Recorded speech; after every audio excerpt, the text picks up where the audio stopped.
Hello, welcome to the NPTEL online certification course on deep learning.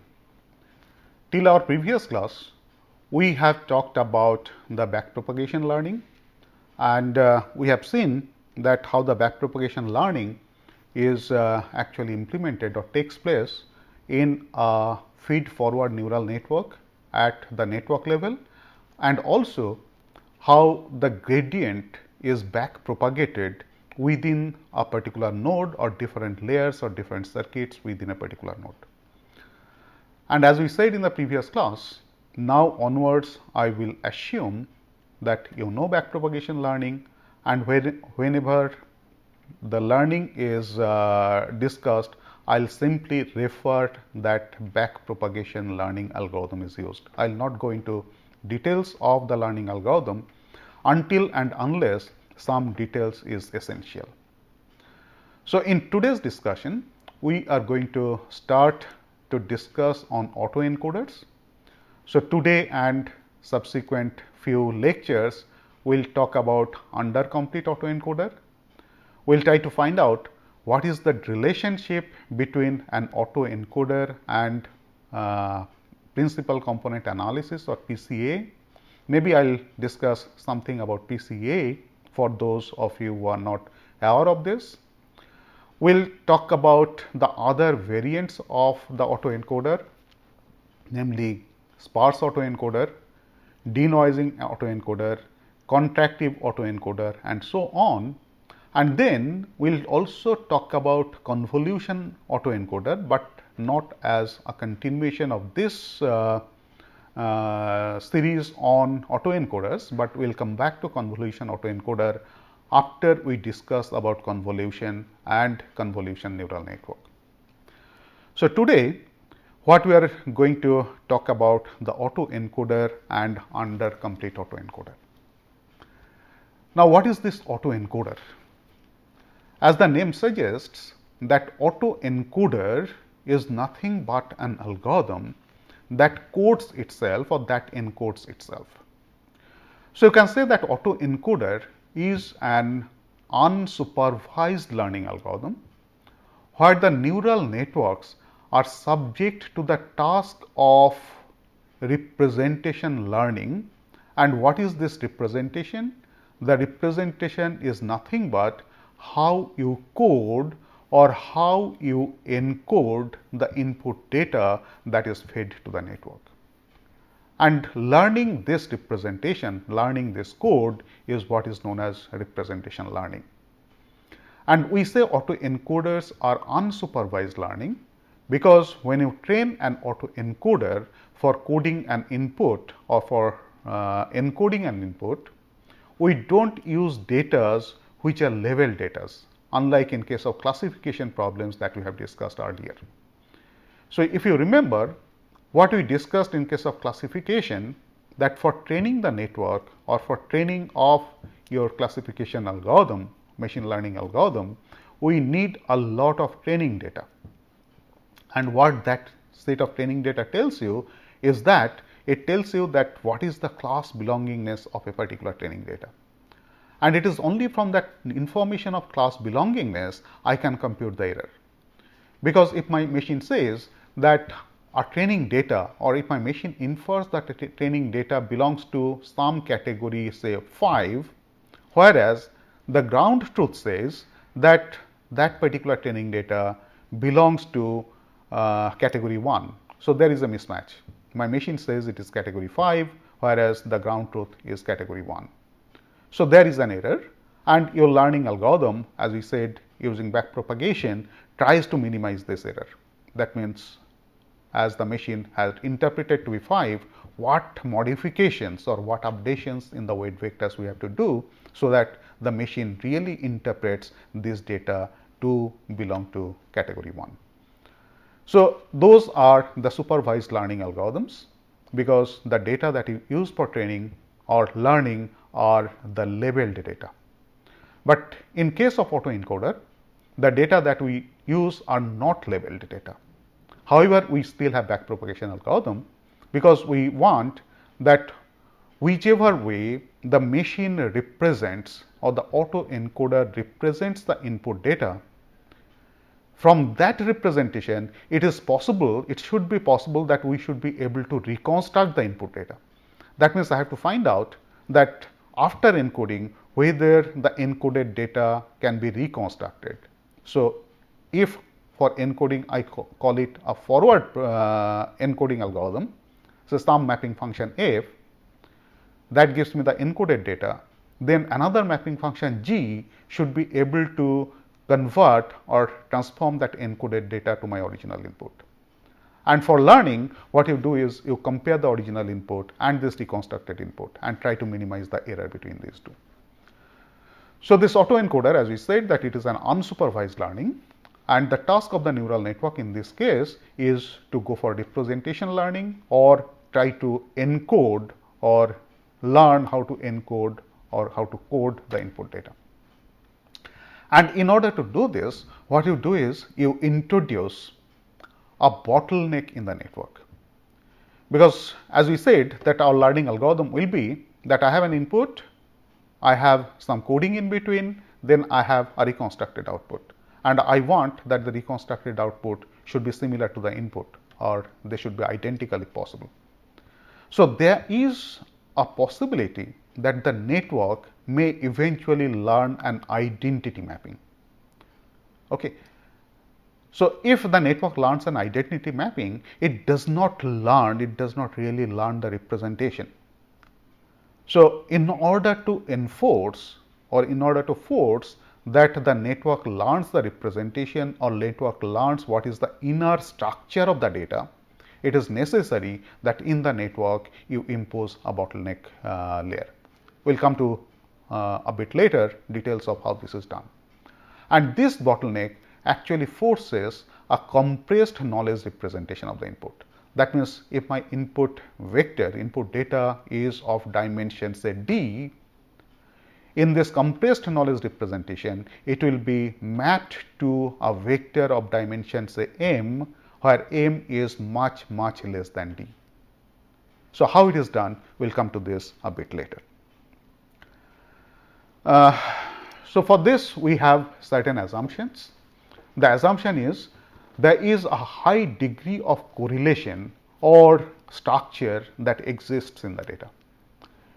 If the components of the input data are not correlated, that means if the features are independent of one another, then this compressed domain representation and subsequent reconstruction of the original input will be difficult. In fact, it may not be possible at all. So, when the neural network goes for representation learning or tries for representation of the input data in compressed domain, what it tries to do is it removes the correlation or the redundancy present in the data, and what it preserves is only the uncorrelated part, and from this uncorrelated part then it should be subsequently possible to reconstruct the original input data. So, that is what an autoencoder is, and as we said that the name autoencoder indicates that it encodes the data or it codes the data on its own, and this is an unsupervised learning, because for training an autoencoder we do not use any labeled data. What we want is whatever is fed to the input, the autoencoder outputs the same thing. So, for this I need two different functions. One is the encoding part, one is the decoding part. So, the encoding part will encode the input data to an compressed domain representation, knowledge representation, and the decoder part will decode the data from that compressed representation from the encoded output to your original input. So, if my input was x, it will reconstruct x hat. I want that x and x hat should be similar, or the error between x and x hat should be minimum, and that is what is given by the decoder part. So, I should have an encoder half, I should also have a decoder half, and this is the structure, the base structure of an autoencoder. So, you find that in this autoencoder I have an input layer, this is the input layer, and I have a hidden layer and I have an output layer. So, this hidden layer is actually the bottleneck layer. So, in the bottleneck layer, what you are doing is you are compressing the data. You are going for compressed domain representation. So, you find that the number of nodes in the hidden layer or the number of nodes in the bottleneck layer is much less than the number of nodes in the input layer. And also you find that the number of nodes in the input layer is same as the number of nodes in the output layer. Because finally, at the output, I want that whatever was the compressed domain representation in the hidden layer, from this compressed domain representation, it should be possible to reconstruct my original input. So, original input was x. I should be able to reconstruct this x, which is exact. So, obviously, the dimensionality of x and the dimensionality of x hat should be same. So, what does it mean? Say for example, I use this network for compressed domain representation of an input image, and suppose image is of size m by n. So, there are m into n number of pixels. So, as we said before, that by column concatenation, this m by n matrix can be represented by an one dimensional vector having m into n number of elements. That we have to do by column concatenation. So, if each pixel is fed to one of the nodes on the input layer, so the number of nodes in the input layer has to be m into n, because every node in the input layer gets one pixel. In addition, we have to have one more node to represent the bias. So, the number of nodes in the input layer has to be m into n plus 1. Whereas, on the reconstruction side, I do not need any bias. I just want my x back. So, that is what I need, an x hat. So, the number of nodes in the output layer has to be m into n as against m into n plus 1 on the input side. Now, suppose I want that this entire image should be represented by a d-dimensional vector, or a vector having d number of components, where d is much less than m into n. So, in that case, the number of nodes in the hidden layer has to be equal to d, which is my bottleneck layer. But the reconstruction purpose, I need one more additional node to take care of the bias. So, the number of nodes in the hidden layer for the decoding side or for the reconstruction side will be m into n plus 1. So, this is the base architecture of an autoencoder. Now, you find that, so I have an input layer, I have an output layer, I have an hidden layer or a bottleneck layer. Now, this same architecture now onwards, for simplicity, I will represent like this, that input layer will be an array of nodes, hidden layer will be another array of nodes, where array size in the hidden layer will usually be less than the array size in the input layer. Similarly, on the output side also I will have an array of nodes, and I will have a set of weights, say W1 and W1 dash. So, this W1 connects the input layer to the hidden layer, and W1 dash connects from the hidden layer to the output layer. Right. It is also possible that instead of having just one hidden layer, I can have multiple hidden layers. Now, before that, this side, when you are going from input to the hidden layer actually gives you the encoded information in a lower dimension in general. Later on, when we talk about sparsity or sparse autoencoder, we will see that it is not necessary that I will have to go for dimensionality reduction. I can have a dimension explosion as well, or maybe of the same dimension. But there your compressed representation is done by some other mechanism. However, for the time being, let us assume that we are going for compressed domain representation, knowledge representation.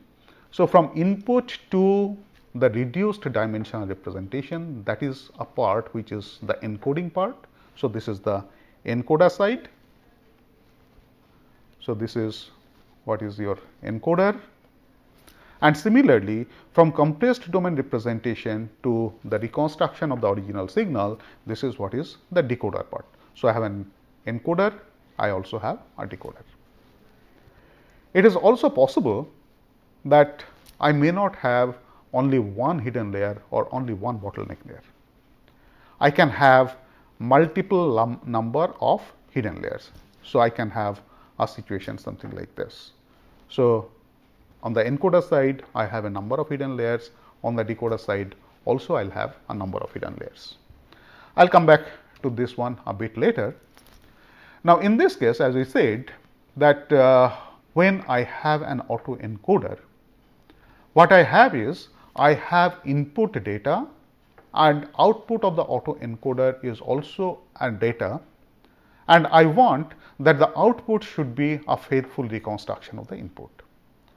And while doing so, the information passes through the bottleneck layer, where in the bottleneck layer I have a compressed domain representation or coded version of the input data. Now, my expectation from such an autoencoder is twofold. Firstly, I want that the autoencoder should be sensitive enough to the input for accurate reconstruction, because what we said is my reconstructed vector x hat should be as close as possible to input x. So, that means my autoencoder should be able to accurately reconstruct my input signal. So, that is what is it is sensitive enough to input for accurate reconstruction. Now, if accurate reconstruction is my aim, not the representation, then an identity function is sufficient. So, it might be possible that autoencoder simply learns the identity function. So, if it simply learns the identity mapping, it will always reconstruct your output faithfully as the input. But that is not our aim. Our aim is actually what is happening at the bottleneck layer. That is how the input data is represented in the compressed domain. That is what is my interest. And this encoded data will be useful for some later applications, because I have the original. If my reconstruction is the only aim, why do I need it? I have the original. Why do I have to go to the bottleneck and then a reconstruction?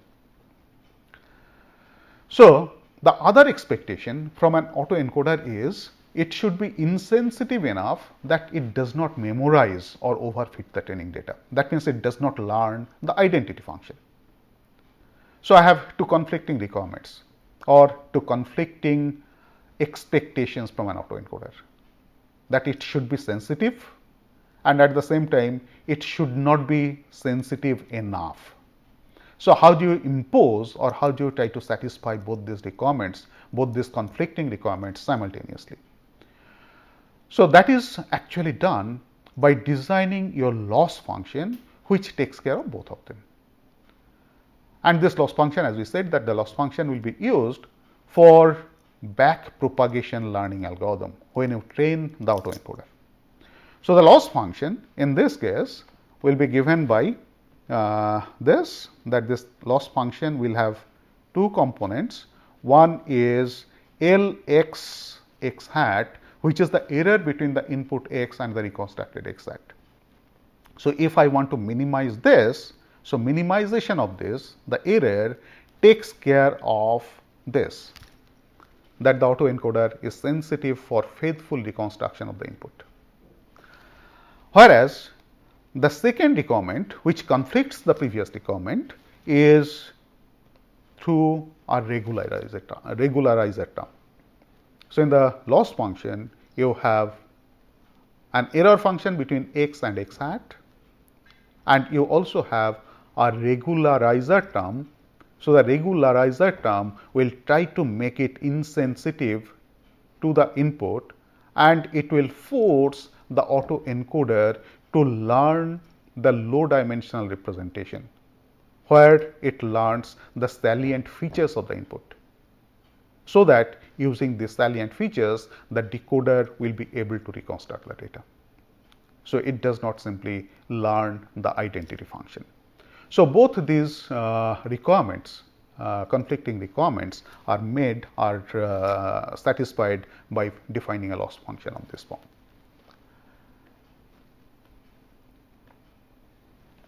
So, this is what I said, that the way a variant of the autoencoder, which is known as undercomplete autoencoder, takes care of the regularization is by introducing restriction on the number of nodes in the hidden layer or the bottleneck layer. So, as we said, usually number of nodes in the bottleneck layer or the hidden layer is much less than the number of nodes in the input layer, or similarly the number of nodes in the output layer. So, in such cases, the network is made insensitive to the input by restricted number of nodes in the hidden layer. And when I have an architecture of this form, this is what is known as an undercomplete autoencoder architecture. And for training such an autoencoder, you simply minimize the loss function, which is given by L x x hat, which is half of x minus x hat, take the L2 norm of that, and sum of this over all the training vectors. Okay. And you find that here, as we said, that this is an unsupervised learning, because I don't need to have a knowledge of the class belongingness of the input vector x. What I simply only need is that the x and x hat should be similar, that is, x hat should be a faithful reconstruction of my input x. So, this is what is my undercomplete autoencoder. Now, as we said before, that it is not necessary that the autoencoder have to have only one hidden layer or the bottleneck layer. I can have an stacked autoencoder where a number of hidden layers are stacked one after another. So, this diagram shows that I have a stacked autoencoder where obviously x is fed to the input layer. I have the first hidden layer in the autoencoder on the encoding side. The connection weights between the input layer and the first hidden layer, autoencoder layer, is given by the weight vectors or weight matrix W1. Then I have the second hidden layer, and in this case the second hidden layer happens to be the bottleneck layer. And the connection weights between the first autoencoding layer to the second hidden layer, the second autoencoding layer, is the set of connection weights W. So, this completes my encoding part. Then on the decoder side, from the encoded data, it goes to the first hidden layer on the decoding side, and the connection weights from this to this is given by W2 dash, and similarly from this hidden layer to the output layer, the connection weight is given by W1 dash. And what I simply want is that the x hat should be a faithful reconstruction of x, that is the input data. And for that, the loss function that we have to minimize is the L2 norm between x and x hat. And this has to be summed over all the training data, and you minimize this L2 norm using backpropagation learning algorithm.